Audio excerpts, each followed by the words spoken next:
ED Télévision, la chaîne de la diaspora congolaise.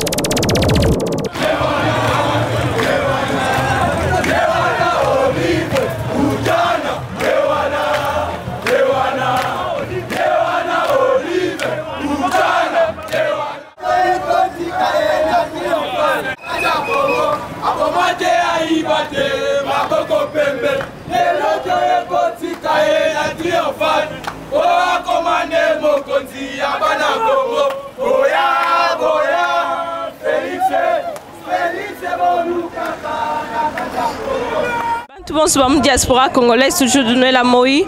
Merci, nous tout attention et nous.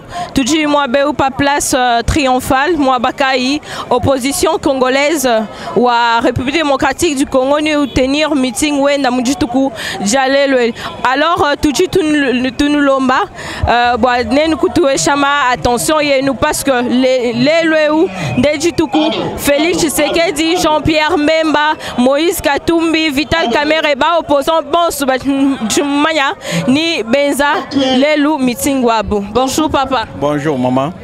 Papa wani message kayi ou pesha bantu bon subajwa kulonda bajitu kuchalelu. Yo maman tubala mwabeu bwani tumona mushindu wa meeting idienzeka. Bwani bafila candidat mwele tudu basanga nenda ki Félix Tshilombo kichitu balula mwabeu bwani tumvo di bikala bakula mwabeu mama. Alors, message qui ou nous peuple congolais nous dit d'attendre qu'on voit mjitu kujalelo. Eyo message tout bala na mwabe ungani bamwana mushindu wakufila wetu kandida mwehela hatuka ditu kujalelo eji tumumanya ni bamwe tumushindu kumuvote mama. Bonjour papa. Bonjour maman. Papa, lelo boye awa bozali peuple congolais. Tout le monde combattant ni boza peuple congolais. Message ni oyo boye vraiment pour boyo kango parce que position va s'engager. Ah, et c'est comme makasi moko zo mona ka yumoko. Akolo bezate, c'est comme makasi ndengo position sangani. Bango babule ke no eko sangante be basangani. Pour mon victoire les ana ka position. Et c'est comme makasi. Le reste tous les gars nini ba chef baya après ce message peuple congolais. Alors diaspora mobimba congolaise et Zolanda bino déjà parce que bino de bozo vivre fait en direct. Bango bazala moi bato yo ba se livrer na moi nungu bayoki yoko ki ko ça et la biso moi commentaire et à place ça ndenge nini. Bango moko mon se veut déjà ba téléphone mon zo kende ba image zo kende dik. Bango bazo mona c'est vraiment mona commentaire ko le bezate. Bozu pe miticité ale. Te police baza wana bozo ngadre biso. So baza police na biso.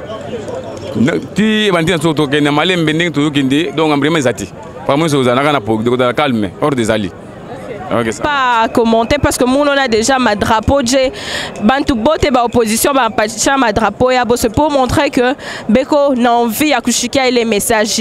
C'est vrai que bantu ba mi ma opposition ista changana opposition ita fanya mais leo tunona sema opposition ina changana. Alors moi bote bantu muna tufuata ku diaspora congolaise mubaki toujours branché en direct parce que tout on a mi pacha et ma information iko près moi ben na ya sema école dynamique télévision et que la chaîne na mi servaka en direct. Voilà, je veux dire encore merci à tous ceux qui ont envoyé leurs suggestions à travers les réseaux. Nous sommes déjà ici sur la place. Vous-même, vous êtes en train de voir comment est-ce que l'ambiance elle est chaleureuse avec les drapeaux des partis opposants qui sont en train de flotter. Cela montre que le peuple congolais est dans la joie d'entendre ce message aujourd'hui. Ce message qui sera tenu par tous les candidats de l'opposition en unanime comme une seule personne.